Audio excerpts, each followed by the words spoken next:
마태복음 맥잡기 29째 시간 하도록 하겠습니다. 제가 말씀드린 대로 이제 27장, 그 다음에 28장 이제 두 장이 남아서 이제 두 번만 더 하면 마태복음 맥잡기 30번 해서 이제 다 마칠 것 같고, 오늘 오전에 이제 말씀드린 대로 맥잡기 이제 마태복음이 끝나고 난 다음에는 제가 좀 공부를 더 하고 이렇게 이제 하면서 같이 사도 바울의 일생과 관련된 그러한 역사를 살펴보고 사도 바울의 서신서들을 다 이렇게 살펴보는 사도 바울 맥잡기, 이걸 한번 2019년은 한번 오후에 한 3, 40번 이렇게 이제 하면은 다 이렇게 할 것 같거든요. 그래서 다음번에는 좀 그렇게 한번 해보려고 합니다.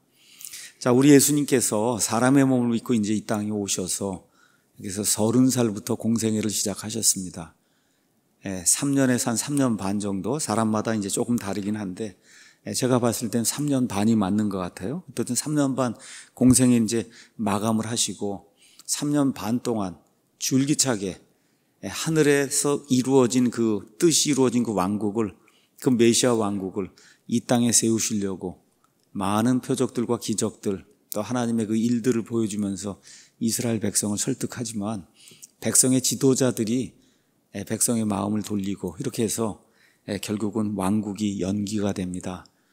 그래서 예수님 재림하시는 그 시점에 다시 그 하늘의 왕국이 이 땅에 세워지는 그런 이제 말씀을 주시고, 그리고 하늘의 왕국이 이루어질 그 시점에 일어날 그런 일들, 마태복음 25장에서 열처녀 비유, 그 다음에 달란트 비유, 그 다음에 이방인들 가운데 천년왕국에 들어갈 사람들을 나누고 하는 그런 일, 양과 염소의 비유, 이런 거 이제 다 말씀을 해주셨어요. 이렇게 이제 하면서 유대인들 관련된 그 주 사역이 이제 마감이 되고, 이제는 십자가로 가서 유대인 이방인 할 거 없이 새로운 신약 시대라고 하는 그런 시대를 이제 여시면서 특별히 이방인 중심의 교회가 이제 등장하게 되는 그런 그 놀라운 시대를 여는 그런 장면이 이제 26장, 27장, 28장 이렇게 되면서 이제 나오게 됩니다. 그래서 우리 신약시대 성도들 위해서 구약시대의 그 유월절 어린 양을 죽이던 이와 같은 그 규례가 있어요. 그런 그 유월절의 그런 규례를 주의 만찬의 규례로 이렇게 만들어 주셔서, 그래서 십자가에서 죽기까지 우리를 사랑해 주신 그 예수님을 예수님 오실 때까지 항상 기억하라고 하는 이 주의 만찬을 이제 제정을 해주시고, 그리고선 겟세마네 동산에 올라가셔서 그래서 제자들이 견디지 못하고 다 잠자는 가운데 예수님이 이렇게 이 땀이 핏방울이 되는 것처럼 그렇게 그와 같은 그 고통을 겪으시면서 겟세마네 이제 기도하시고, 그리고 이제 붙잡혀가는 그런 내용, 또 동시에 예수님이 그렇게 사랑하던, 또 사랑한다고 고백하던 베드로가 예수님을 부인하는 이와 같은 그 안타까운 일, 이런 것들 이제 우리가 해서 26장 이제 마쳤습니다.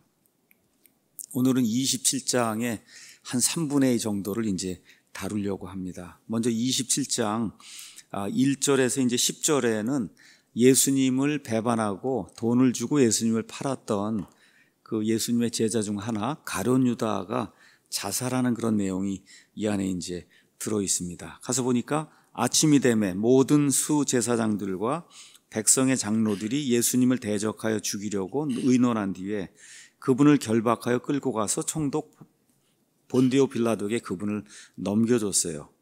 그런데 그걸 보고 그때 그분을 배반하여 넘긴 유다가 그분께서 정죄 받으신 것을 보고 뜻을 돌이켜 은 30개를 수제사장들과 장로들에게 도로 가져다 주며 이르되 내가 무죄한 피를 배반하여 넘김으로 죄를 지었노라 하니 그들이 이르되 그것이 우리와 무슨 상관이 있느냐, 내가 그것과 상관하라 하거늘 유다가 그 은들을 성전에 내던지고 떠나가서 스스로 목을 매달았다. 이렇게 이제 기록이 돼 있어요. 수제사장들이 그 은들을 거두며 이르되 그것은 핏값이므로 그것들을 성전 보고에 넣어둔 것은 율법에 어긋난다 하고 의논한 뒤에 나그네들을 묻기 위해 그것들로 토기장에 밭을 샀다. 그러므로 이날까지 그 밭을 피밭, 아겔다마 이렇게 이제 부른다 하는 내용이 그 안에 이제 기록이 되어 있고, 9절에 이에 대언자 예레미야를 통하여 말씀하신 것이 성취가 됐다.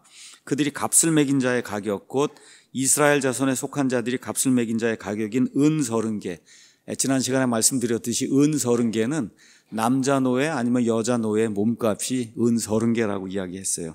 주께서 내게 정하신 바와 같이 그것들을 토기장에 밥값으로 주었도다 하였느니라, 이렇게 이제 기록이 됐습니다.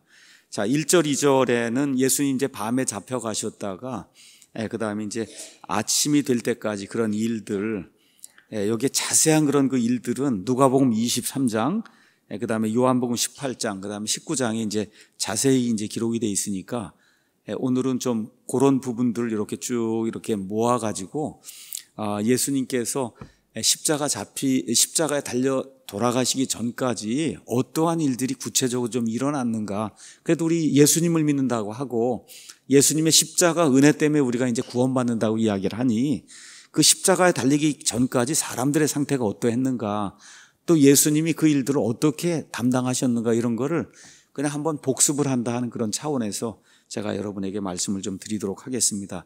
3절에서 이제 8절에는 유다가 이제 자살하는데 3절, 4절을 이렇게 가서 보니까 유다가 예수님이 정죄받은 걸 보고는 마음에 이제 찔림이 와서 그래서 돈을 도로 이제 가져다 주는 그런 내용이 그 안에 기록이 돼 있죠. 그러니까 유다가 예수님을 팔기는 팔았지만 예수님이 이렇게 정죄당하는 것까지 바라진 않은 듯한 그와 같은 그 인상이 이제 그 안에 들어 있습니다. 그래서 사실 마태복음 12장 14절, 우리 잠깐 가서 볼까요? 마태복음 12장 14절 이런 데 가서 보면은 사람들이 예수님을 이제 잡아 죽일 거다 하는 그런 사실을 가룟 유다가 이미 오래전에 알고 있었다는 이와 같은 것이 암시가 되어 있습니다. 마태복음 12장 14절. 이에 바리새인들이 나가서 그분을 대적하여 어떻게 자기들이 그분을 죽일까 하고 협의를 했다는 거예요. 그러니까 예수님의 제자들 가운데 특별히 이렇게 돈을 받고 이렇게 팔고 한 저런 그 당사자들, 제사장들하고 이렇게 끈앞을 가지고 있는 이 가룟 유다 입장에서는 이미 예수님을 죽이려고 하는 그런 시도가 있었다는 거 이미 잘 알고 있었던 것 같아요. 다만 예수님이 이제 정죄받기 전에 예수님이 정말 메시아라고 하면 그럼 어떤 그 기적이 일어나고 이렇게 돼서 예수님이 주시려고 했던 그런 그 왕국, 이 땅에 이루어진 그 하늘의 왕국, 그 왕국을 예수님이 가져오지 않을까 하는 어떤 그러한 생각이 있지 않았을까. 근데 예수님이 끝까지 정죄받으시고 십자가까지 이제 가는 그와 같은 일이 생기니까 자기의 예상과 이제 다르게 이제 된 거죠. 이렇게 되면서 본인이 심각한 그러한 실수를 저질렀구나. 그걸 어떻게 알 수 있냐. 본인이 그렇게 이야기하잖아요. 내가 무죄한 피를 배반해서 넘김으로 죄를 지었다. 지금 그렇게 이야기를 하고 있어요. 그리고 이제 거기 가서 보니 또 3절에 유다가 그분께서 정죄받으신 것을 보고 뜻을 돌이켰다, 그렇게 기록이 되어 있습니다. 뜻을 돌이켰다고 하는 말이 영어로 repent라고 하는 말이에요. repent가 보통 다른 데서는 회개한다는 그런 말로 표현이 되어 있고 두 가지로 되어 있어요. 원래 뜻이 뭐냐, repent라고 하는 그 말은 뜻을 돌이킨다는 거예요. 뜻을 돌이킨다. 근데 그 뜻을 돌이키는데 180도 돌이키는 게 있어요. 그게 회개예요. 이렇게 가던 걸 180도 이렇게 180도 돌이키는 걸 그걸 회개로 번역했어요. 회개. 근데 뜻을 돌이키는데 180도가 아니라 요만큼, 그렇죠? 45도나 90도나 135도 정도만 돌이키면 그건 회개가 아니에요. 이거는 그냥 뜻을 돌이킨다. 우리말로 달리 표현하면 후회했다. 후회. 여러분 아시죠? 지금 가룟 유다가 뜻을 돌이켰어요. 뜻을 돌이키니까 가서 돈을 가져다 주고 내가 잘못했다 그렇게 얘기하고 저 무죄한 피를 내가 흘리는데 내가 동조했다 이 얘기하는 건 맞습니다. 뜻을 돌이켰기 때문에. 근데 성경이 이야기하는 회개에 이르진 못했어요. 성경이 이르는 회개에 이르지 못했다. 자, 회개는 성경에 뭐라 기록이 되어 있냐. 고린도후서 7장 한번 잠깐 보겠습니다. 고린도후서 7장 9절에서 11절 가서 보니까 이제 내가 기뻐함은 너희가 근심하였기 때문이 아니요 오히려 너희가 근심함으로 회개에 이르렀기 때문이다.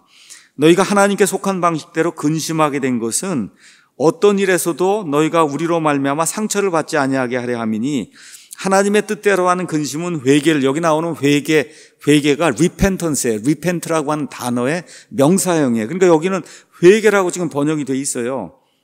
회개를 이루어 다시 돌이킬 수 없는 구원에 이르게 하거니와 세상의 근심은 사망을 이루느니라. 자, 그래서 올바르게 회개해서, 그러니까 뜻을 돌이키되 180도 이렇게 돌이키면 여러분 자살할 필요 없는 거거든요. 왜 자살해요? 그렇잖아요. 너무 안타까우니까 어떤 경우에 자살하는 이런 일들이 이제 생겨서 정말 저도 너무 안타깝습니다. 이번에 이 기무사령관 이게 자살했다는 그런 얘기를 듣고 정말 너무너무 안타까운 거예요. 너무 안타까워요. 근데 다만 얼마나 억울했으면 저걸 저렇게 표현했을까 이렇게 이제 하는데, 지금 가룟 유다는 좀 그런 케이스가 아니에요. 어찌됐든 자살을 합니다. 가서 보니까 이 올바로 이제 회개를 하면 어떤 일이 생기냐. 너희가 하나님께 속한 방법대로 근심한 것 바로 이걸 봐라. 그것이 너희로 하여금 얼마나 조심하게 하며 참으로 얼마나 너희 자신을 해명하게 하며 참으로 얼마나 분개하게 하며 참으로 얼마나 두려워하게 하며 참으로 얼마나 열렬히 갈망하게 하며 참으로 얼마나 열심 있게 하며 참으로 얼마나 징계하게 하였는가. 그러니까 올바르게 180도 돌이킨 그런 회개를 하는 경우에는 나타나는 그 열매가 긍정적인 열매가 나타난다는 거예요. 나를 돌아보고, 그렇죠, 나 자신을 징계를 하고 하나님 앞에 올바로 서야 되겠다고. 이거 가룟 유다가 죽을 필요가 없는 거거든요. 여러분, 똑같은 사람이 하나 있었어요. 그렇죠, 바로 그 전날 예수님을 3번 부인했던 사람이 있어요. 누구예요? 베드로. 베드로는 어떻게 했어요? 여러분, 뜻을 돌이켰어요. 베드로도 어떻게 회개했단 말이에요. 근데 베드로는 180도 돌아왔어요. 그렇죠. 그래서 결국 하나님의 일을 수행하는 그런 아름다운 그런 하나님의 사역자가 돼서 초대 교회가 형성이 될 때, 여러분, 베드로가 없었으면 교회가 어떻게 형성이 됐겠어요? 그러니까 똑같이 잘못을 저질렀습니다. 똑같이 예수님을 부인했어요. 근데 한 사람은 180도 돌이키질 못했어요. 한 사람 180도 돌이켰어요. 이게 대단히 중요한 거예요. 그래서 성경이 이야기하는 회개, 리펜턴스라고 하는 거는 나타나는 열매가 나 자신의 이 모든 것들, 이걸 부끄럽게 여기고 내 자신의 모든 것들을 하나님 앞에 내어놓고, 그리고 어떻게 해요? 긍정적으로 삶을 바꿔나가는, 이게 성경이 이야기하는 리펜턴스입니다. 자, 그래서 이야기한 대로 베드로와 그 다음에 이 가룟 유다가 둘 다 영어로는 리펜트를 한 겁니다. 둘 다 뜻을 돌이켰어요. 근데 가룟 유다는 내가 한 일에 대해 뜻을 돌이킨 거예요. 그 마음엔 변화가 없었어요. 한 일에 대해 뜻을 돌이킨 종교 행위를 한 거고, 베드로는 나 자신에 대해 회개를 한 겁니다. 여러분, 이거 잘 이해하셔야 돼요. 나 자신에 대해 회개를 하셔야 돼요. 내가 얼마나 흉악한 죄인인가에 대한 이 회개가 있어야지, 내가 한 일을 따지면 일이 한두 개가 아닙니다, 이게. 그래서 가룟 유다가 뜻을 돌이켰지만 하나님이 원하시는 180도 돌이키는 그 일을 결국 하지 못하고 자살하는 그와 같은 안타까운 일이 그의 삶에 이제 생기게 됐고, 우리 예수님 표현에 따르면 이 사람은 차라리 태어나지 않았던 게 그에게 더 좋았다. 여러분, 이런 말 들으면 얼마나 그 삶이 뭐라 그럴까, 영어로 미저러블 하겠어요? 비참하겠어요? 너는 참 태어나지 않았으면 더 좋았겠다. 이런 얘기를 들으면 얼마나 삶이 비참하겠어요? 가룟 유다가 그와 같은 그 삶을 살았습니다. 여기 가룟 유다가 이 사람은 무죄한 피를 가졌다, 그렇게 이야기하죠. 예수님은 무죄하다. 이게 그냥 나온 말이 아닙니다. 무죄해요. 예수님은 태어나서부터 돌아가실 때까지 무죄해요. 무죄. 여러분, 인간 가운데 없습니다. 무죄해요. 왜 무죄하냐? 사도행전 20장 28절 가서 보면 하나님께서 자신의 이 교회를 자신의 피를 주고 사셨다 그랬어요. 그 누구 피예요? 그게 예수님의 피예요. 이게 무슨 얘기예요? 예수님이 하나님의 피를 소유했다는 거예요. 이 인간의 피, 이거 가지고서는 부패가 됩니다. 그래서 하나님의 피를 소유한 그런 분이다. 자, 그 다음에 이제 여기 가서 보니까 이 은서른개를 성전에 던졌다, 이제 그렇게 기록이 되어 있습니다. 그리고 유다가 자살한 그 내용은 사도행전 1장에 이제 기록이 되어 있고, 그 다음에 이제 많은 분들이 9절 10절을 가지고 성경이 오류가 있다, 이제 그렇게 이야기를 해요. 대언자 예레미야를 통하여 말씀하신 것이 성취가 됐다. 그들이 값을 매긴 자의 가격, 곧 이스라엘 자손에 속한 자들이 값을 매긴 자의 가격인 은서른개를 취하여 주께서 내게 정하신 바와 같이 그것들을 토기장의 밥값으로 주었도다 해서, 지금 예레미야가 말한 내용이 지금 이 안에 인용이 돼 있어요. 맞습니까? 예레미야가 말한 게. 근데 예레미야 전체를 찾아봐도 예레미야가 이야기한 게 없습니다. 이게 이 은서른개를 줬다는 건 없고, 예레미야 32장 6절에서 이제 9절 뭐 관주나 이런 데 가서 보면 예레미야 보고 아나돗에 있는 밭을 사라고 이제 얘기를 해요. 그래서 밭을 삽니다. 그 밭이 얼마를 주고 사냐 하면 17세겔을 주고 사요. 17세겔. 근데 성경을 쭉 찾아보니까 은 30개가 나오는 거예요. 어디에 나오느냐? 스갈에서 가서 보면 나옵니다. 스갈에서 11장 한번 가서 보도록 하겠습니다. 스갈에서 11장 13절 가서 보니까 또 주께서 내게 이르시되 그것 즉 그들이 나를 평가에 매긴 그 상당한 값을 토기장에게 던지라 하시기에 내가 그 은 30개를 취해 주의 집에서 토기장에게 던졌다. 이게 이제 나오니까 이게 원래 스가랴라고 써야 되는 그거를 예레미야라고 잘못 썼다. 이렇게 해서 성경에 오류가 있다. 이제 그렇게 이야기를 하는 거예요. 이렇게 보면 그렇잖아요. 근데 여러분 성경을 자세히 보셔야 돼요. 이에 대언자 예레미야를 통하여 기록하신 것이 성취가 됐어요? 아니면 말씀하신 것이 성취가 됐어요? 여러분, 기록하신 것이 성취가 됐어요? 말씀하신 것이 성취가 됐어요? 그러면 말씀하신 거, 예레미야가 하나님의 말씀을 말한 게 예레미야서에 다 기록이 돼 있습니까? 아니면 일부만 기록이 돼 있어요? 일부만 기록이 돼 있어요. 그럼 여기 지금 나와 있는 게 예레미야를 통하여 하신 말씀이라고 하면 여기 있는 이 말씀, 그들이 값을 매긴 자의 가격, 그렇죠? 은 30개를 취하여 주께서 내게 정하신 바와 같이 그것들을 토기장의 밥값으로 주었도다라고 예레미야가 말한 거 맞습니까? 안 맞습니까? 맞아요. 근데 뭐는 아니에요. 기록은 안 됐어요.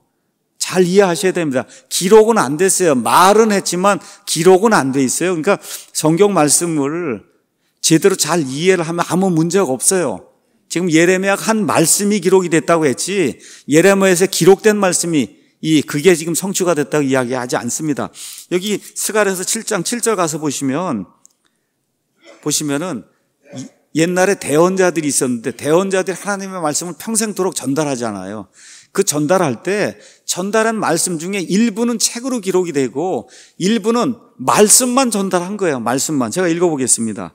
예루살렘과 그 도시, 그곳의 사방의 도시들의 사람들이 거주하며 형통하게 지낼 때, 또 남쪽과 평야에도 사람들이 거주할 때 주가 이전에 대언자들을 통해 외친 그 말씀들을 너희가 들어야 하지 아니하겠느냐. 그러니까 이전에 많은 대언자들이 있었어요. 예레미야 같으면 그날 한 3, 40년 이상을 백성을 향해 말을 외쳤으니 그 말이 얼마나 많았겠습니까, 여러분? 대언하는 그 말이. 그 말의 일부가 예레미야 서로 기록이 된 거예요. 이해하시겠죠? 그러니까 지금 여기 나와 있는 마태복음 27장 9절에서 10절에 나오는 그들이 값을 매긴 자의 은 30개를 취해 주께서 내게 정하신 바와 같이 그것들을 토기장의 밥값으로 주었다고 하는 건 예레미야 입에서 나온 하나님의 말씀인데 기록은 안 된 거예요. 그러니까 성경 말씀에 이런 걸 잘 보시고 성경에 오류가 있다, 이런데 넘어가면 안 됩니다. 자, 11절에서 이제 18절에는 빌라도 앞에 이제 서시고 또 이런 가운데 바라바라고 하는 그런 죄수가 등장하는 내용이 이제 그 앞에 이제 나옵니다. 자, 그런데 요거를 보면서 빌라도 앞에 섰을 때 그 사람들이 예수님이 가져온 이와 같은 그 죄가 뭔가 하는 걸 우리가 한번 좀 살펴볼 필요가 있습니다. 누가복음 23장을 잠깐 보겠습니다. 누가복음 23장 잠깐 보겠습니다. 23장 1절에서 5절 가서 보니까 이렇게 이제 예수님을 고소하는 내용이 그 안에 들어 있습니다. 2절 읽겠습니다. 우리가 보니 이 자가 민족을 그릇되게 나쁜 방향으로 가게 하고 카이사르에게 공세내는 것을 금하며 스스로 그리스도 곧 왕이라 하더이다. 이제 하는 내용이 그 안에 이제 기록이 돼 있어요. 그러니까 비난하는 거예요. 사람들이 와서 총독 앞에 이 사람 죽여야 됩니다. 죽여야 할 이유를 한 3가지 정도만 이야기하겠습니다. 첫 번째, 우리 유대민족, 이 유다민족이 잘못된 방향으로 나가도록 사람들을 이렇게 혼돈 가운데로 밀어넣었다. 여러분, 마태복음 8장에서 11절이나 가서 보시면 나쁜 방향으로 가려고 한 것이 아니라 그들이 행하고 있는 잘못된 일들을 일일이 가르쳐주고 하나님이 원하는 방향이 이쪽이니까 어떻게 회개하고 돌이키라고 해서 올바른 것들을 가르쳤지 예수님이 언제 그 민족들 잘못된 방향으로 가라고 하신 적이 어디가 있어요? 그렇죠? 그러니까 사람들을 죽이기 위해서 그래서 이렇게 아닌 것들을 진짜인 것처럼 이렇게 말하는 그런 일이 법정 안에서 이루어지고 있다는 거예요. 자, 그 다음에 또 뭐라고 얘기하냐? 카이사르에게 공세내는 것을 금했다. 우리 예수님이 공세내는 걸 금했어요? 아니면 카이사르의 것들은 카이사르에게, 그래서 하나님의 것은 예수님이 내라 그랬어요? 내지 말라 그랬어요? 내라고 얘기하고 심지어 그 사람들 실족하게 만들까 봐 베드로 보고 낚시해갖고 그래서 그렇죠. 거기서 물고기 올라오면 거기 동전이 있으니까 그걸 공세돈으로 가져다 내라고 이렇게 이야기하셔서 그래서 예수님이 인간 정부가 있다는 거 이거를 예수님이 직접 인정을 하셨어요. 맞습니까, 여러분? 근데 거짓말로 와서 아니라고 이야기하는 그런 내용이 기록이 되어 있고 5절에 가서 보니까 그가 온 유대인 거주지에서 두루 가르치고 갈릴리에서부터 시작해 이곳까지 와서 백성을 선동합니다. 그러니까 저 반대편의 입장에서 보면 예수님이 선동하는 거죠. 예수님이 선동은 안 하셨어요. 뭘 하셨어요? 하나님의 진리와 하나님의 이적들과 이런 것들을 가지고 사람들을 설득을 하셨어요. 설득은 하셨지만 선동은 이게 공산주의자들, 이게 사회주의자들 하는 게 이게 선동이거든요. 악한 일을 하기 위해서 하는 게 선동이에요. 우리 예수님 선동을 한 적이 없습니다. 자, 이렇게 이제 할 때 빌라도하고 이제 백성하고 주고받는 그런 내용이 요한복음 18장에 이제 기록이 되어 있습니다. 요한복음 18장을 잠깐 가서 보도록 하겠습니다.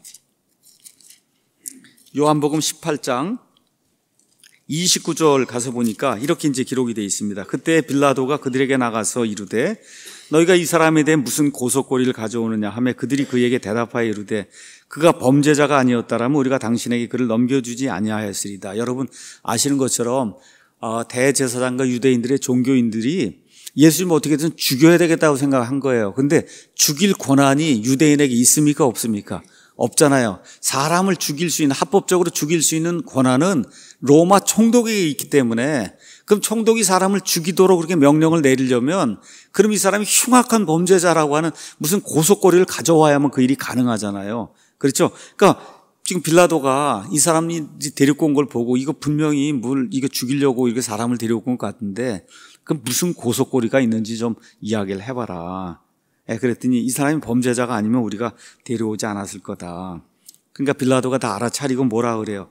너희가 그를 데려다가 너희 법대로 그를 재판하라 하니 그러므로 유대인들이 그에게 이르되 우리가 사람을 죽이는 것은 법에 어긋난다. 우리는 못하고 당신만 할 수 있으니까 이 사람 죽을 죄 지은 사람이니 가서 죽여주시오 하는 내용이 이제 그 안에 기록이 되어 있어요. 이것은 예수님의 말씀과 그분께서 자기가 어떤 죽음으로 죽을지 표적으로 보여주며 하신 말씀을 성취하려 합니다. 예수님은 어떤 죽음으로 죽습니까, 여러분? 어떤 죽음으로 죽어요? 십자가의 죽음으로 죽어요. 여러분, 유대 사람들의 죽음은 십자가의 죽음이라는 게 없어요. 여러분, 십자가의 죽음, 사람을 찌르고 이렇게 해서 못을 받고 해서 이렇게 죽이는 이와 같은 죽음은 로마 사람들의 관습에 따른 이 범죄자들을 처단하는 그런 방식이 십자가 죽음이에요. 그러니까 그 일이 이루어지려면 어떻게 해야 돼요? 로마 사람들에게 정죄를 받아야만 그 일이 이루어진다는 거예요. 그래서 예수님이 십자가에 달려 죽는 것을 미리 말씀하셨을 때 이미 뭐예요? 로마 사람들에 의해서 정죄당할 것을 예수님이 미리 말씀해 주신 거다. 지금 그렇게 이야기를 하고 있는 겁니다. 자, 그 다음에 이제 33절에서 38절 가서 보니까 참 그 중요한 그런 그 대화가 이제 여기에 이제 나옵니다. 빌라도가 이제 33절에 내가 유대인들의 왕이냐 하니까 이제 예수님이 내가 스스로 이것을 말하느냐 아니면 다른 사람들이 나에 대해 이것을 말하느냐. 그러니까 빌라도가 좀 화가 났어요. 내가 유대인이냐? 내가 로마 사람인데 유대인들 말 듣게 생겼느냐? 지금 그렇게 이제 이야기를 하는 거죠. 자, 이렇게 이야기한 다음에 빌라도가 내 민족과 수제사장들이 너를 내게 넘겨주었는데 도대체 내가 뭘 했느냐 하고 이제 묻는 거예요. 예수님이 내 왕국은 이 세상에 속하지 아니하니라. 만일 내 왕국이 이 세상에 속하였더라면 내 종들이 싸워서 나를 유대인들에게 넘겨주지 아니하였으리라. 그러나 지금은 내 왕국이 여기에서 나지 않는다. 이 땅에서 이제 나지 않는다. 이제 그 이야기를 하는 거예요. 지금 빌라도가 그러면 왕국 이야기라니 내가 왕이냐 하고 묻는 겁니다. 그래서 예수님께서 내가 왕이라고 내가 말하는도다. 내가 이런 목적으로 태어났으면 이런 까닭으로 세상에 왔나니 곧 나는 진리에 대해 증언하려 하노라. 예수님이 이런 목적으로 오셨다고. 진리에 속한 자마다 내 음성을 듣느니라. 이거 대단히 중요한 겁니다, 여러분. 진리에 속한 자마다 내 음성을 듣는다. 어떤 사람이 아무리 노력을 해도 안 돼요. 이 예수님 믿는 게 왜 그래요? 진리를 탐구하려고 하지 않는 거예요. 참 안타까운 그런 일이 있습니다. 그랬더니 빌라도가 그분께 이르되 진리가 무엇이냐? 그 진리가 무엇인지 좀 이렇게 구체적으로 계속 이렇게 물어야 결국은 구원을 받을 텐데 이렇게 묻고는 그러고선 사라져버리죠. 그렇죠? 이런 빌라도와 예수님과의 그런 그 심오한 대화 내용이 이제 이 안에 기록이 되어 있습니다. 자, 지금은 내 왕국이 여기에서 나지 않는다는 거예요. 언제나요? 재림의 때. 이미 주려고 3년 반 동안 했으나 이스라엘 백성이 거절했기 때문에 그래서 지금은 여기서 나지 않고 재림의 때 이 땅에 내가 이 왕국을 세운다. 그 내용 이제 말씀해 주시고 진리에 대해 증언하고 진리에 속한 자마다 가서 보니까 내 음성을 듣는다. 여러분 박사를 하고 세상에 돈이 많고 뭐 아주 유명한 그런 뭘 한다 그래서 여러분 예수님 믿는 게 아니에요. 이게 정말 예수님을 믿게 된 것 자체에 정말 하나님의 은혜입니다. 어떻게 똑같은 이런 말을 들어도 이 복음이 이렇게 선포가 돼도 어떤 사람 아멘하고 이렇게 해서 내 자신의 부족함과 죄된 걸 이렇게 바라보고 돌이켜야 살겠구나 하는 그런 사람이 있고 그 똑같은 말을 듣고도 전 말도 안 되는 이야기를 하고 있구나 그러고 박차고 나가는 그런 사람이 있잖아요. 그렇잖아요. 그 사람이 그 똑같은 이야기를 이렇게 듣고도 콧방귀 뀌는 사람이 있어요. 이걸 얘기를 듣고도 콧방귀 뀌는 사람이 있고, 야, 이렇게 살면 안 되겠구나. 정말 하나님이 사람을 구속하시기 위한 유일한 방법이 하나님이 직접 사람의 몸을 입고 와서 완전 무결한 희생물이 되셔서 그 사람의 죄를 완전하게 단 한 번에 영원 무궁토록 제거하는 이 방법 외에 우주 공간에 어떤 다른 방법이 있겠어요? 없잖아요, 여러분. 그게 이렇게 믿겨지는 사람이 있고 암만 얘기를 해도 그 콧방귀 뀌는 그런 사람이 있어요. 지금 여기 빌라도가 그 당시 얘기하면 말 그대로 유대 전체를 다스리는 총독이에요. 아, 너가 지금 나한테 와서 무슨 진리 이야기를 하냐 하고 콧방귀를 끼고 그리고 결국은 악한 죽음으로 죽임을 당하는 이 빌라도가 그렇게 죽었어요, 나중에. 이런 일이 이제 성경에 나옵니다. 자, 빌라도는 그런 가운데도 양심이 살아있어서 예수님하고 대화를 해보고, 그 다음에 조금 이따 이제 그 마태복음에 나오지만 심지어 그의 아내까지 와서 내 밤에 꿈을 꿨는데 아주 그 사람 때문에 아주 시달렸다. 그러니까 그 사람 정죄하고 그런 거 하지 말라 그러고 이런 얘기도 하고 그래갖고 빌라도가 가만히 살펴보니 무죄예요, 이 사람이 법정에서. 그 뭐라 그래, 3번이나 난 이 사람에게 죄를 발견하지 못한다. 그렇게 이야기해서 3번이나 나는 죄를 발견하지 못한다. 근데 결국은 어떻게 돼요? 사람들의 뭐라 그럴까, 억지, 이게 잘못하면 선동이 일어나서 그래서 로마 제국의 보고가 되면 자기 목이 끊어질 것 같으니까, 그렇죠? 그래서 결국 어쩔 수 없이 자기 양심에 반하는 것과 같은 판단을 내리는 그런 내용이 이제 이 안에 기록이 되어 있습니다. 자, 이런 가운데 빌라도가 또 어떤 일을 하느냐, 가만 들어보니까 갈릴리 사람 뭐 얘기를 하니까 자기의 영역, 자기가 다스리는 데는 유다 지방이지, 그래서 갈릴리는 지금 헤롯이 다스리고 있거든요. 그러니까 이걸 또 피하기 위해서 어떻게 해요? 마침 보니까 예루살렘에 헤롯이 와 있다 그러니까 헤롯에게 이제 보내서, 그랬더니 헤롯이 또 예수님을 한번 좀 보고자 그렇게 노력을 했잖아요. 그렇죠? 근데 예수님은 아무 이야기도 하지 않습니다. 이렇게 될 때 그냥 왕의 옷을 입혀갖고 다시 빌라도에게 보내니까 공이 다시 빌라도에게 온 거예요. 이 공을 좀 저쪽 헤롯에게 넘겨갖고 그래서 좀 피해보려고 했는데 이런 일이 이제 그 와중에 이제 생기고 있습니다. 자, 이런 가운데 이제 27장 15절로 와서 보니까 드디어 바라바라고 한 사람이 이제 등장을 합니다. 바라바는 강도라고 표현이 되어 있고 폭동을 일으킨 사람이다, 그렇게 이제 표현이 되어 있어요. 아마 전체적인 그 문맥을 가서 보면 유대인들의 이 주권을 회복하기 위해서 그래서 열심당원이나 뭐 이런 사람들처럼 해서 어떻게 로마 사람들을 몰아내야 되겠다는 뭐 이런 걸 가지고 선동을 일으키고 사람들이 이렇게 모아다가 로마 제국에 대항하는 그런 일을 하다가 지금 이렇게 잡혀 있는 그런 사람인 것 같아요. 누가복음 23장 19절에 이제 그렇게 나옵니다. 그래서 결국 이 빌라도가 유대인들에게 둘 중 하나를 택하라고 하는 이와 같은 이제 제안을 하게 되죠. 바라바를 택할 것이냐, 예수님을 택할 것이냐. 근데 벌써 빌라도의 마음 속에는 누굴 택할 걸로 알고 있어요. 빌라도는 이게 정상적인 사람이라고 그러면 누굴 택하겠어요? 바라바를 택할 걸로 그렇게 생각을 한 거예요. 바라바 죽이고 예수님은 놓아줘라 하는 게 그게 정상적이잖아요. 이 사람은 엄청나게 큰 죄를 졌고, 근데 지금 보니까 예수님 여기 와 서 있는데 뭐 왕국 이야기를 하고 자기 이해하지 못하는 무슨 진리 이야기를 했지만 이 사람은 무슨 죄가 없는 게 이게 확실하거든요. 그러니까 저 사람들도 그렇게 확신할 거다 이렇게 생각을 하고 둘 중 안에 하나를 택하라고 이제 제안하는데 어떤 일이 생겨요? 이 사람들이 예수님을 오히려 택해서 예수님을 십자가에 못 박게 하는 그와 같은 결정을 내린 내용이 안에 기록이 되어 있습니다. 아까 제가 말씀을 드린 대로 19절에서 이제 25절 거기에는 이 유대인 여인 빌라도의 아내가 와서 그래서 빌라도를 설득하는 그런 내용이 그 안에 이제 기록이 되어 있죠. 자, 이런 내용. 그런 가운데 밖에서는 누가 있냐? 수제사장들, 종교인들이 계속해서 백성을 선동합니다. 여러분 영어로 선동한다는 게 스터라고 하는 단어를 썼어요. 스터, S-T-I-R. 말 그대로 선동을 하는 거예요. 아닌, 사실이 아닌 걸 가지고 사람들을 이 무지 가운데 집어넣어서 그래서 선동을 하는 거예요. 이게.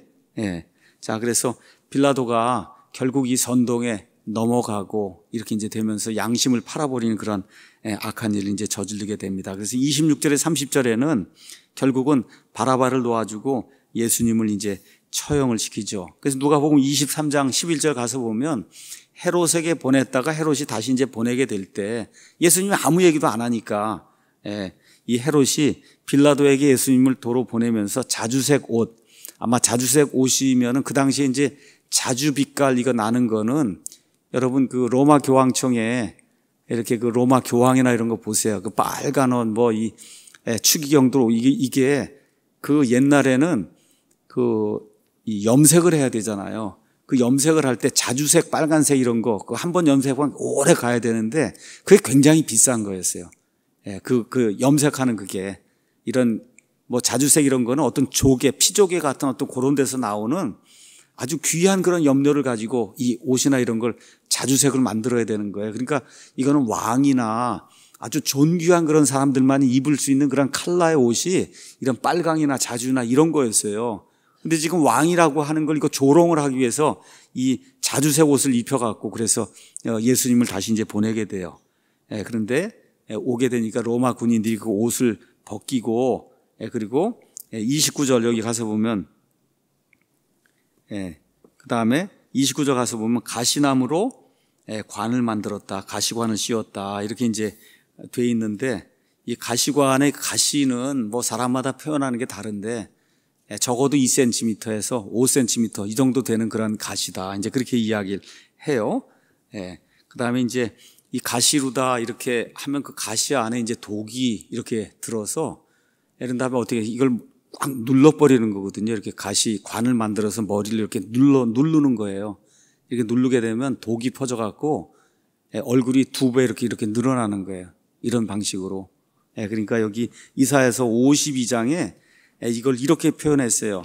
이사야 대언자가 예수님 오기 한 700년 전에 이렇게 대언했어요. 52장 14절에 그의 얼굴이 누구보다도 더 상하였고 그의 모습이 사람들의 아들들보다 더 상하였으므로 많은 사람이 너를 보고 놀랐느니라. 이 가시관 이거에서 푹 하고 이게 찔러갖고 눌러버리니까 독이 퍼지니까 말 그대로 얼굴이 그냥 퉁퉁 불어나서 예수님이 과거의 그 모습이 그걸 알아보는 사람이 없을 정도로 그렇게 이제 됐다는 겁니다. 그래서 갈대로 쳐서 가시로 이마를 눌러야 그래야 이제 고정이 이제 되는 거예요. 그 다음에 이제 채찍질을 했다고 하는데 여러분 그 로마 사람들이 이렇게 뭐 글래디에이터나 뭐 이런데 영화 나오면 이게 이 노예들 채찍질하고 하는 그런 거 있잖아요. 가서 보시면 그 채찍 끝에 가죽으로 만든 그 끝에 사람의 고통을 주기 위해서 뼈 조각 아시죠? 뼈 조각 그 다음에 돌 중에 가장 강한 돌이 부싯돌이에요. 그거 가지고 불을 내는 그와 같은 그 부싯돌 이런 조각 이런 거를 그 안에 달아서 그래갖고 이렇게 사람에게 이렇게 등을 내려치면 어떻게 살점이 쭉쭉쭉 따라 올라오는 그런 게 가죽 채찍이에요. 로마 사람들의 가죽 채찍. 그렇죠? 이런 거 해갖고 살을 떼내는 이와 같은 이 채찍을 맞는 그런 일이 이제 성경에 이제 기록이 되어 있습니다. 자. 그래서 등에서 이제 살 조각이 떨어지고 파랗게 이제 멍이 들면서 이제 피가 흘러나오는 거예요. 근데 그 와중에도 우리 예수님이 한마디 입을 열고 말을 하지 않으셨다. 그렇게 이제 이야기를 했어요. 이사야서 53장에 5절 가서 보니까 이렇게 이제 표현이 되어 있습니다. 그러나 그는 우리의 범법들로 인해 부상을 당하고 우리의 불법들로 인해 상하였노라. 그가 징벌을 받음으로 우리가 화평을 누리고 그가 채찍에 맞음으로 우리가 고침을 받았다. 여기 나와 있는 고침은 병고침이 아닙니다. 우리 영혼의 죄 문제, 죄병에서 고침을 받았다는 걸 지금 이야기해요. 근데 이게 여기 그 10절에 가서 보니까 이렇게 표현이 되어 있어요. 그러나 주께서 그를 상하게 하는 것을 기뻐했다는 거야. 아버지 하나님께서 그 아들이 이렇게 상하게 되는 것을 기뻐했다. 이걸 조금 더 직역을 하면 이렇습니다. 그분을 상하게 하는 것이 아버지 주를 기쁘게 했다. 이게 직역이에요. 그러니까 예수님을 그렇게 상하게 만들어 갖고 완전히 이렇게 고통 중에 고통을 당하도록 이렇게 만드는 그 일이 주님을 기쁘게 했다는 거예요. 여러분 왜 그럴까요?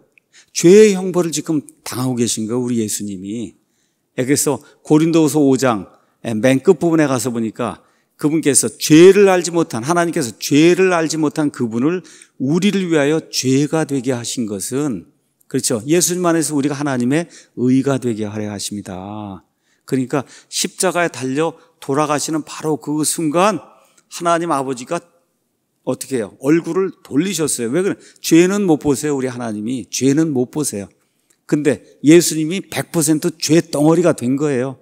세상 모든 사람들의 죄를 졌을 뿐만 아니라 죄 덩어리가 돼서 어떻게 됐어요? 예수님이 죄로 말미암은 이 지옥의 형벌을 겟세마네와 그다음 십자가에서 예수님이 직접 당하신 거예요.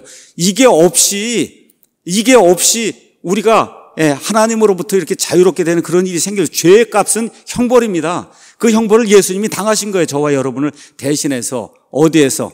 이 겟세마네 동산과 그 다음에 십자가에서 저와 여러분을 위해서 당하신 거예요. 지옥의 형벌을 다 당하신 거예요. 그걸로 말미암아 저와 여러분이 여기 나와 있는 것처럼 그가 채찍에 맞음으로 우리가 이러한 고침을 받았다고 성경이 우리에게 이야기하고 있는 겁니다. 그래서 요한복음 1장 12절에 사도 이 침례자 요한이 예수님 이렇게 오는 걸 보고 하나님의 어린 양을 봐라. 여러분, 어린 양이 귀여운 게 아니에요. 이 어린 양 얘기하는 건 뭐예요? 출애굽기 12장에 그렇죠, 어떤 거예요? 죽여서 피를 뿌려서 사람의 죄를 대속을 해서 하나님의 죽음의 천사가 넘어가지 이 사람 집을 넘어갈 수밖에 없게 그렇게 만들어주는 그 피가, 그게 어린 양의 피. 그러니까 어린 양 그러면 이게 귀여운 게 아니고, 어린 양은 죽임을 당할 그런 운명에 놓인 그와 같은 걸 어린 양이라고 지금 표현한 겁니다. 자, 이 처참한 광경을 이제 보면서 백성과 이제 빌라도가 이제 할 말이 없었어요. 그렇죠? 머리에 피가 흐르고 등에서 이제 살점이 떨어지고 온몸이 축 처진 채 말없이 지금 예수님이 서 계신 거예요. 53장 4절에 참으로 그는 우리의 고통을 짊어지고 우리의 슬픔을 담당하였거늘 우리는 그가 매를 맞고 하나님께 맞아 고난을 당한다고 생각하였노라. 그러니까 예수님이 당하신 그 고난이 사람이 상상할 수 없는 그런 일이다. 그래서 이 이사야 대언자가 사람들의 아들들 가운데 이렇게 비참하게 죽은 사람이 없다. 그렇게 그 예수님의 죽음을 표현하고 있는 거예요. 그러니까 머리끝부터 발끝까지 그냥 다 완전히 피다 이렇게 생각을 해보시면 피 완전히 다 피로 이렇게 돼. 등은 살점이 다 떨어져 나가고, 그렇죠. 이런 상태에서 또 어떻게 해요? 십자가를 져야 하잖아요. 그걸 지고 자기가 죽어야 될 거기까지 끌고 가야 하잖아요. 그런데 그 힘이 그게 모자라니까 결국 어떻게 가다가 못 하시잖아요. 그래서 어떻게 알렉산더 루포의 아버지가 나타나서 구레네 시몬이 거의 끝까지 져주고 가는 그런 일이 저와 여러분의 죄를 대속하기 위해서 예수님이 십자가 지고 갈 그 순간에 그 이루신 그런 일이다. 그러니까 이게 우리 사람 편에서는 공짜로 얻는 겁니다. 구원이. 여러분 돈 내고 얻는 사람 있어요?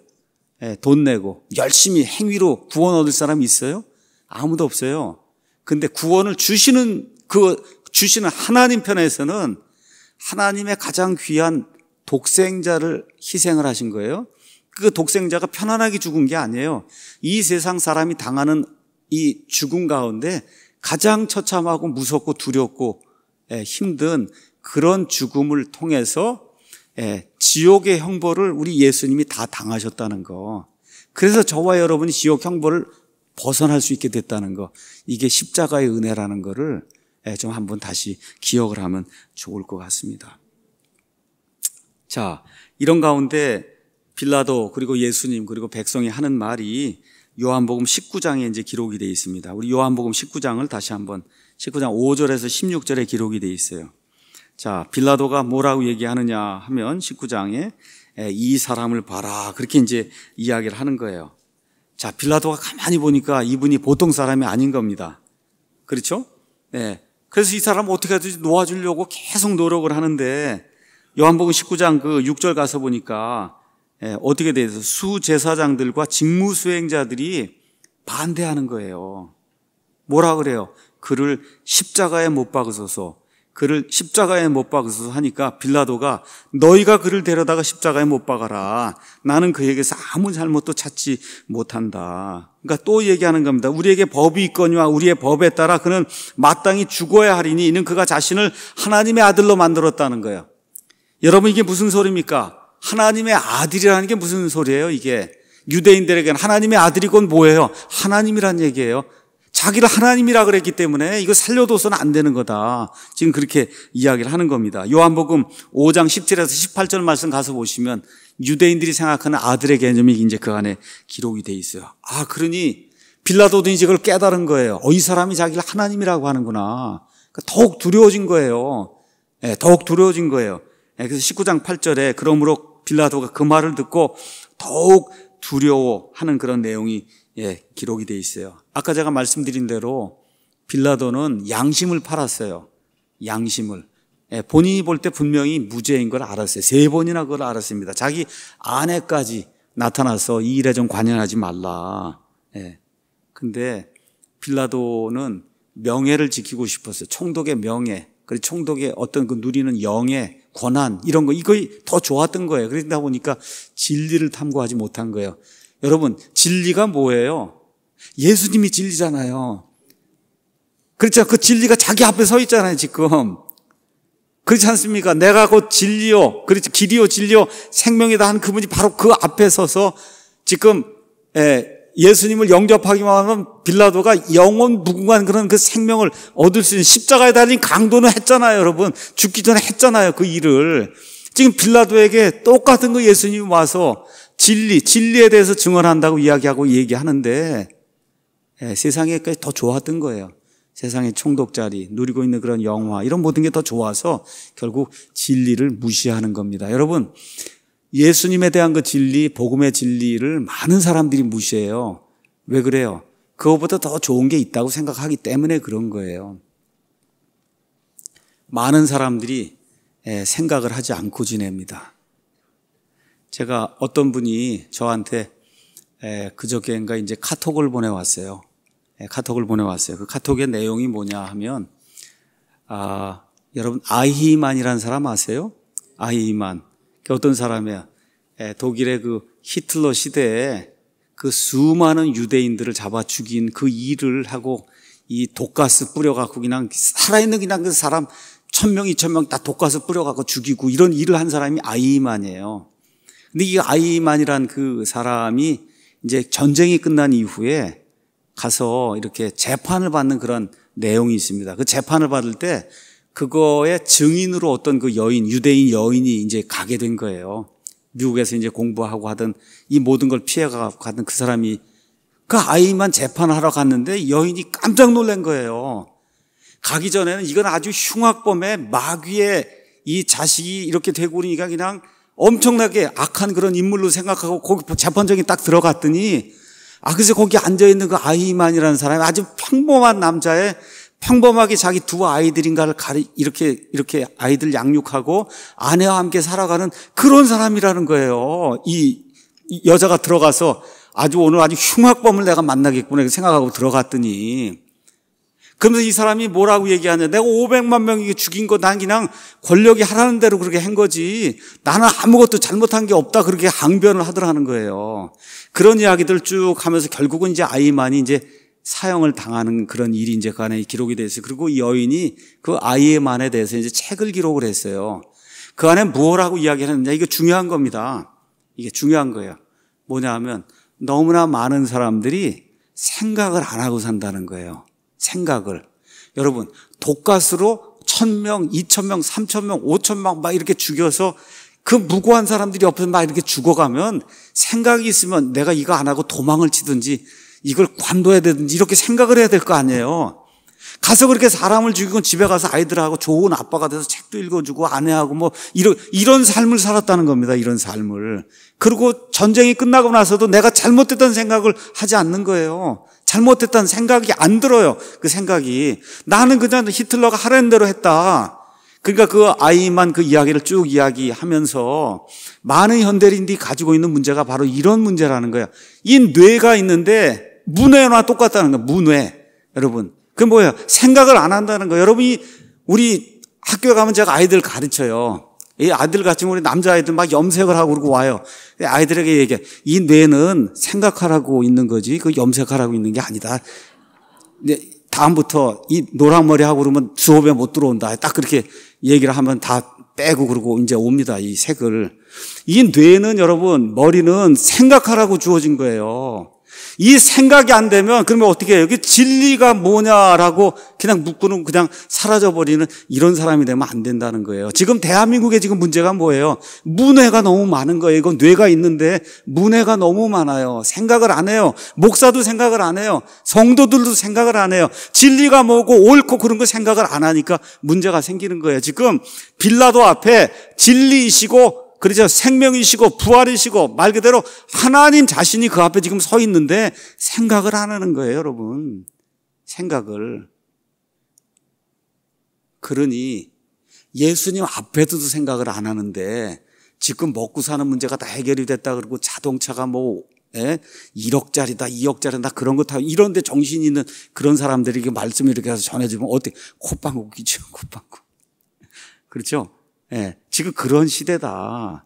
그래서 저와 여러분이 이러한 시대에 살면서도 예수님이 좋다 그러고 예수님 영접하고 예수님 안에 나의 유일한 구원자시고 그렇게 될 수밖에 없는 그 논리적인 이런 모든 것들 내가 이해를 하고 예수님을 내 유일하신 구원자로 영접합니다. 이거 기적입니다, 여러분. 이거 우리 아이들에게도 그렇고 강요를 어떻게 해요? 이게 안 되는 거 아니에요. 근데 이게 믿겨지는 거 아닙니까, 여러분? 그렇잖아요. 이러한 일이 이 빌라도에게 일어나지 않았어요. 예. 이 머리는 생각하라고 주신 거예요. 그 진리가 뭐고 오류가 뭐고 옳고 그런 게 뭐다라고 하는 걸 생각하라고 준 거라. 이게 하나님의 어느 면에서 가장 큰 선물이에요. 이 생각할 수 있는 머리를 주셨다는 게 하나님의 형상 중에 가장 큰 형상입니다. 이게. 예.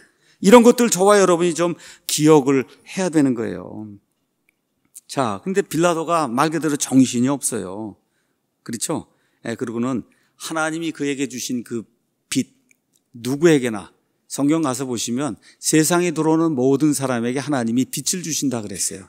하나님을 알 수 있는 빛을 누구에게나, 그게 요만큼이든 이만큼이든 빛을 주신다 그랬어요.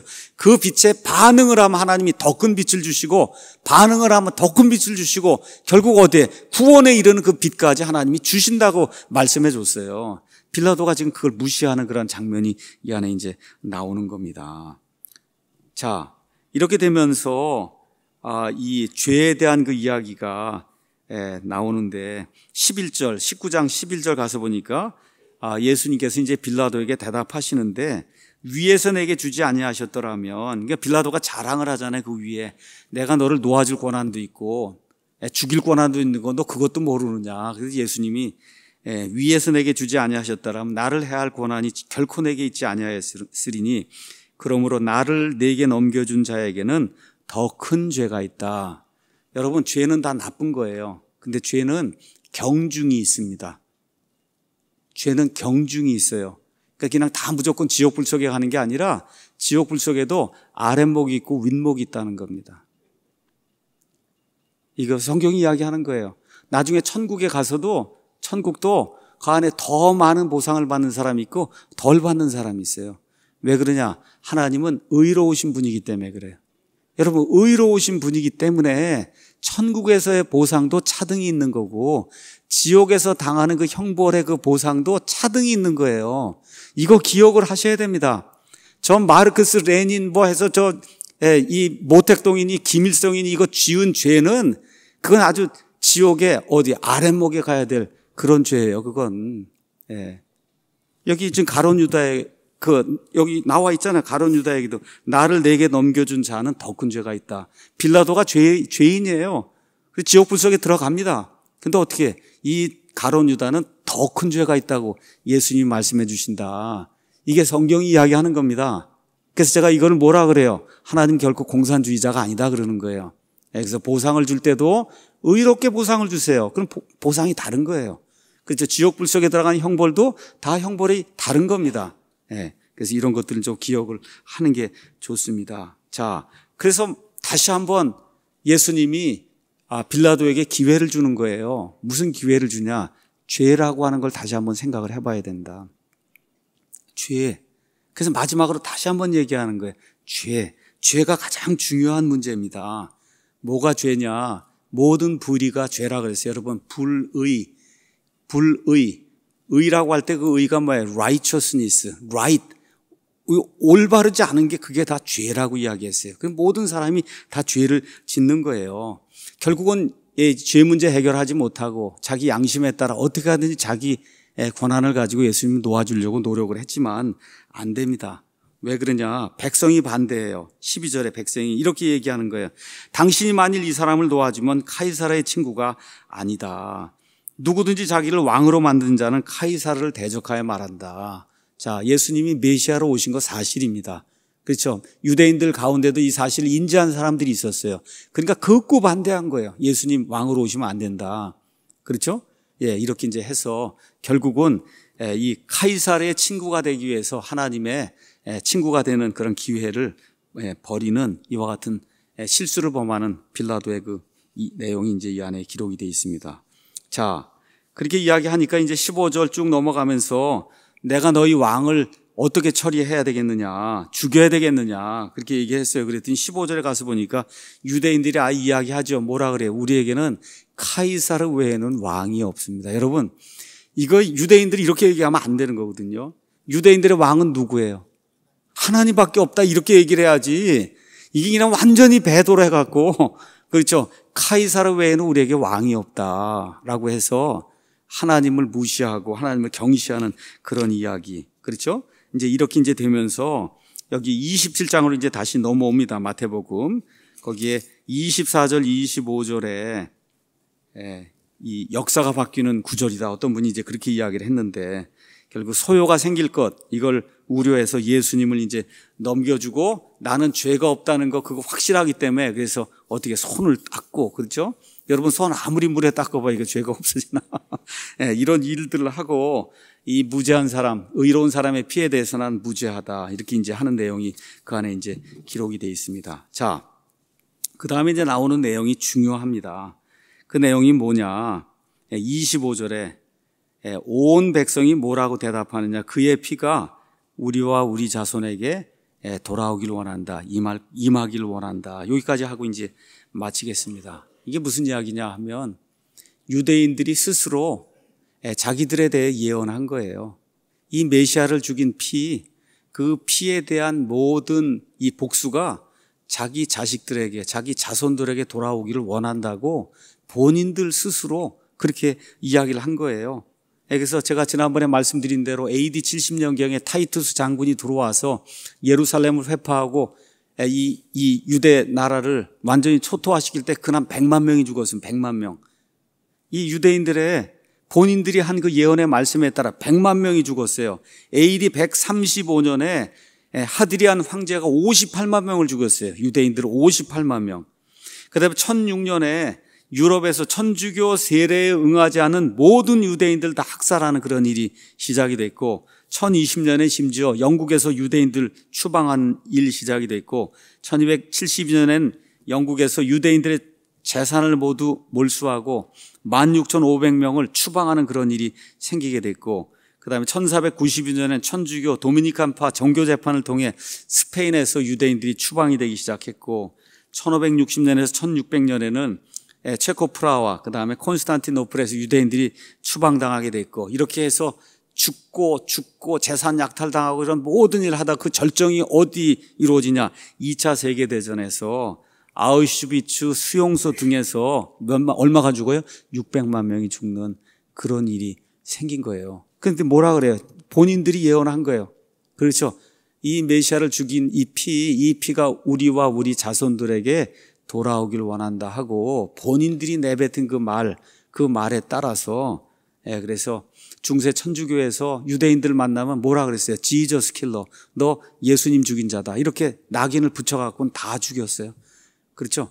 무슨 병이 생기면 이거 유대인들이 이거 만들어 놓은 거다. 페스트가 생기면 유대인들이 만들어 놓은 이런 방식으로 해서 유대인들이 곳곳에 가면서 다 죽임을 당하고 엄청난 박해를 당하는 그런 그 2000년 역사가 이루어지게 이제 된 겁니다. 그럼에도 불구하고 유대인이 지금 남아있는 거예요. 왜 그래요? 여기 출애굽기에 가면은 모세를 통해서 떨기나무를 이렇게 보여주는데 떨기나무에 불이 붙었는데 여러분 떨기나무 불이 붙으면 떨기나무가 어떻게 돼요? 사라져야 되는데 떨기나무가 그대로 있죠? 그 떨기나무 그게 가리키는 게 유대인이에요. 그렇게 엄청난 핍박과 고난을 당하면서도 결국 메시아의 그 백성으로서 메시아 재림하게 될 때 주의 이름으로 오시는 이여 하고 예수님을 맞아들일 그런 백성이 되기 위해서 그렇게 엄청난 핍박 속에서도 또 하나님의 섭리를 통해 지금 이 시간까지 유대인들이 지금 보존이 되고 있는 거예요. 그래서 어떤 사람이 이야기한 것처럼 하나님이 살아계신다는 증거 하나만 우리 이 눈이 보이는 그런 증거 하나를 대라. 그렇게 얘기하면 유대인을 가리키면 된다. 세상에 어떤 민족이 2000년, 2700년 동안 떨어다니다가 이렇게 1948년에 다시 돌아와서 그래서 나라를 건설했는데 중요한 게 있어요, 여러분. 예수님 당시만 해도 유대 말을 다 잃어버렸어요. 잊어버렸어요. 안 써요. 예. 그 유대 말 안 쓰는 거예요. 뭐 할 때만, 성경 읽을 때만 유대 말을 썼어요. 예. 그리고 아람에익이라고는 아람 말을 썼어요. 그런데 1948년에 돌아오면서 유대 나라 말을 복원했어요, 여러분. 유대 사람들이 말을 복원했어요. 그 지금 구약 성경에 나와 있는 그 유대 말을 지금 써요, 지금 이 유대인들이. 이러한 일이 2700년 온 세상 쫓아 다니면서 그 핍박 가운데서도 하나님의 섭리 가운데 성경이 보존됐어요. 그렇죠? 유대 나라 말이 복원이 됐어요. 저 땅이 복원이 돼서 지금 나라가 세워졌어요. 그렇죠?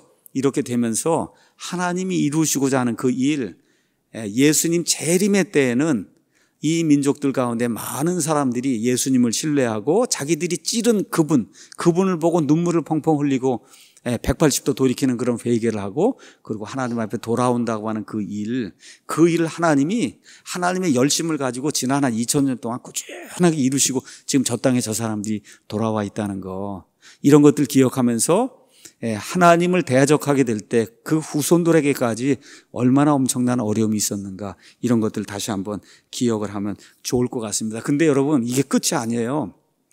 끝이 아니에요. 예수님 뭐라 그랬어요? 마지막 예수님 오시는 때에 창세 이후로 한 번도 없는 대환란이 유대인들을 기다린다 그랬어요. 보통 독종들이 아니에요. 지금도 안 믿습니다. 그렇죠? 그러니까 히틀러 600만 죽인 거 그 이상의 대환란이 와서 유대인들이 그냥 완전히 이제 두 손 들고 하나님 외에는 의지할 데가 없습니다. 이런 일이 이제 생겨야 유대인들이 의지를 꺾고 하나님께로 돌아오는 그런 일이, 그러니까 아직도 한 번 더 남아 있다는 거예요. 이게 유대인들이다. 그러니까 이게 예수님 죽이는 그 일, 그 하는 그 순간에도 얼마나 독하면 그 모든 거 우리와 우리 자손들이 다 지겠다고 그러고 이런 말을 할 정도로 이렇게 독한 사람들이에요.